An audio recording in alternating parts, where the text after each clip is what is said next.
বছর যারা ১১০ টাকা দিয়ে ফিতরা দিচ্ছেন, আপনার ফিতরা আদায় হচ্ছে কিনা? যারা ধনী মানুষ, যারা অট্টালিকার মালিক, যারা ব্যবসায়িক, যারা বিভিন্ন ভাবে কোটি কোটি টাকার মালিক, ওনারাও দিচ্ছে ১১০ টাকা। আবার যারা রিক্সা চালক, ওনারাও দিচ্ছে ১১০ টাকা। আমরা জানি ইসলামিক ফাউন্ডেশন আমাদেরকে নির্ধারিত করে দেয় সর্বনিম্ন ১০ টাকা, সর্বোচ্চ ২৮০০ টাকা, কিন্তু সর্বোচ্চটা আমরা কেউ দেখি না।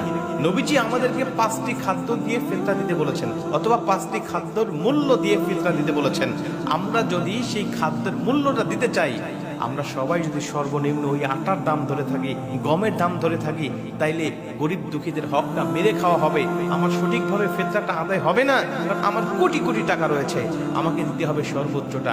পনিরের দাম ধরে দিতে হবে, অথবা কিশমিশের দাম ধরে দিতে হবে। যারা একটু গরিব তাদেরকে খেজুরের দাম ধরে দিতে হবে, এবং যারা একেবারে গরিব তারা হয়তো আটা অথবা গমের দাম ধরে দিতে হবে।